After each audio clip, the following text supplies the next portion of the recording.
So being 17 years old and having been searching for the truth for about a year and a half, 2 good years, about a year and a half, I'll give it good credit, about a year and a half, really hard searching, I became very frustrated. I became very angry with God at a sense that, I'm looking for you and you're not doing any effort here. And that was my prayer. I'm looking for you and I'm not seeing any reverse effort on this end, I felt as though I was in a room with all the lights off. In every doorway, there was about 50,000 doors in the room, and I knew one of them took me out of here, but the lights were off, and the only way I was going to know was be able to read the signs on the door, And I was trying to feel my way through this foolishness to find the right door, and I really got frustrated, And I'm asking God, why don't you just turn on the light for me, please? Just let me out of this foolishness. So needless to say that at the age of 17, when you don't have anywhere else to go, there's a lot of friends that can show you a lot of places to go, trust me. So I needless to say, I got into the worldly life, as they call it, the street life. And I'm a perfectionist at heart. Anything I do, I want to be the best at it. If I was a Christian, I wanted to be the best. If I wanted to be a Bible scholar, I was determined to be the best. So when I decided to get into the street life, for sure no one was going to outdo me. So I went from one way to extremely the other way really quick. I was getting into trouble, getting kicked out of school. I got expelled. I had to go to night school. I was getting arrested. All these things were happening to me at the age of 17. And my grandmother she was bewildered at all of this. She had no idea what had happened to me. And she was always there telling me, what happened to you? And I would tell her, that I'm tired of looking for God. I know He's there, but He doesn't care about me. I must not be that important if I'm looking for Him and He's not looking for me. So I said, I don't want to hear that. I'm leaving. And I would be out of the house. And I stayed out of the house all the time. Because at that time I had a license, could do what I wanted to do. There was 2 incidents that changed all of that. The first incident, I got into a car accident wherein me and my friend were doing about 60 miles an hour on Interstate 385 on our way back from Clemson University. And just so happened that I got accepted into Clemson University on a baseball scholarship and got kicked out a month and a half later because I got arrested for a fight. So this is what that life was doing to me. And so anyway, I was still going to Clemson because all my friends were going, and we were on our way back from Clemson from a party. And it just so happened that night that we were really tired, and I never wore my seatbelt. It was just something I didn't do. And that night I just happened to tell my friend, we're tired, I'm going to sleep. I don't know if you're going to go to sleep, so let's put our seatbelt on.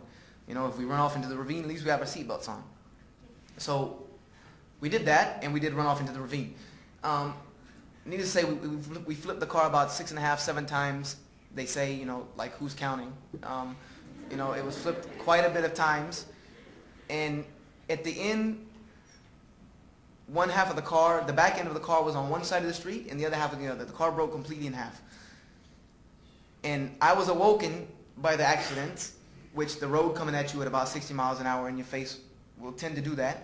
And after the accident, I didn't even know what to think. I didn't know what happened. I didn't know if I was dead, alive, out-of-body experience. I didn't know. I didn't know what was going on. I just knew that I need to get out of this car because I remember movies, cars flip, they roll, they blow up. So let me get out of this car. So I got out of the car, and I pulled my friend out, and he had 2 broken ankles. Not really broken ankles. He had a broken leg and a broken ankle.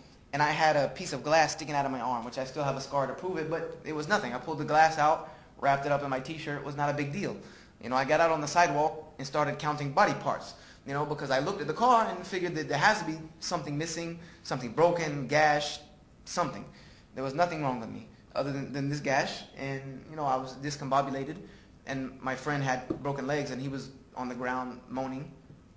And it just so happened, at that time, there was a police officer traveling the other way. He saw the accident, turned around, came back, and I was standing on the edge of the road trying to find my cell phone in all my pockets while my friend was maybe 10, 15 feet down the road in the ditch. The officer pulled over, got out of the car. I guess he didn't notice that there was not another car parked on the side of the road, but he got out and he asked me, he said, "Did you see the accident?" He came up to me, he said, "Did you see the accident? Did you see what happened? Do you know where the people?" And I looked at him, and I said, I was in the accident, that's my friend's car. And when I said that, it was almost, how they, people talk about, seeing the blood drain out of somebody's face. I saw blood drain out. I saw him go from regular color to white. And he looked at me, and he said that after seeing that wreck, because he saw the whole wreck, it happened in front of him, coming towards him, and it went across the road in front of him. He said, I've already called the coroner just in case. He said, these are wrecks when we come to, we immediately call the coroner just in case. Because these people don't live through that type of wreck. He said, do you see this? One part of the car? I said, yeah, I see it. I was in it. He looked at me, and he must have been a very religious man, because he looked at me, and he said, I want you to know, and after that I told him my friend was down there, and he got my friend, and he said, before you go to the hospital, I want you to remember this. He said, I want you to remember that God is real, and that you're here for a reason. He said, you're here for a reason, and you better realize what that reason is. He said, I don't know it, but you better figure it out. Because God doesn't keep people around like this unless they have a purpose later on in life. So he said, you have a reason. You need to figure it out. And then we got an ambulance and went to the hospital and all that good stuff. Needless to say, that wasn't the only thing that woke me up, because I continued on doing what I was doing and just figured that, that was, a battle scar, a notch on my belt. I lived through a life-harrowing experience. About a month after that, I traveled to New York with a friend of mine, and I'm drawing quite closely into my story, I hope. I traveled to New York with a friend of mine, and I left the hotel room. It happened to be the same friend, and two other friends. I left the hotel room to go to the ATM, and anyone who's been to New York knows most of the ATMs, you have these little glass rooms that you have to go in. And I think now they're a little safer. When you go in the glass room, it might lock behind you, or no one else can follow you in. I don't know if they haven't changed that or not. If not, it seems ridiculous. Because people will actually wait outside for someone to go into those ATMs to follow them in after they get the money and rob them. Because where are you going to run? You're in a glass room. It just seems like, seems like a big trap. So I went in and I withdrew my little $60. And as I was walking out, a guy came in behind me. And apparently, he was so in need of this money, he was so strung out or whatever on drugs, and that he was not willing to take the chance of me not giving him that money. He was not going to take the chance of me running away, not giving him money, fighting him, and somebody noticing him, because he pulled the gun, pointed it in my face, and pulled the trigger. He didn't say a word. He didn't ask anything. He didn't say anything.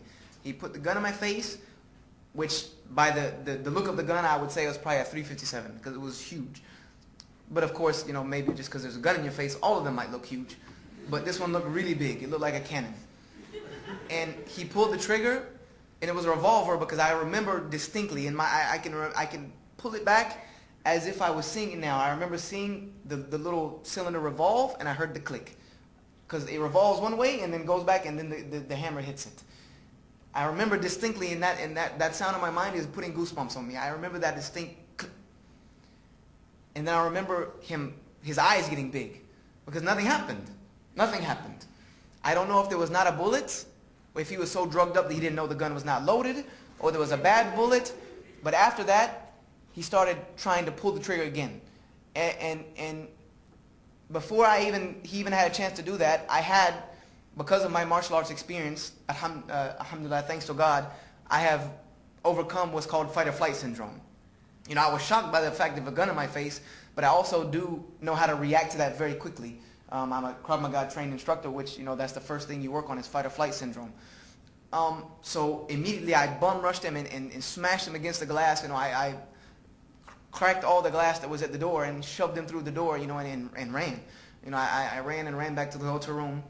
Didn't want to call the police because I was not supposed to be in New York by myself. But needless to say, I went back to the hotel room and started thinking to myself that, that I got to get it together.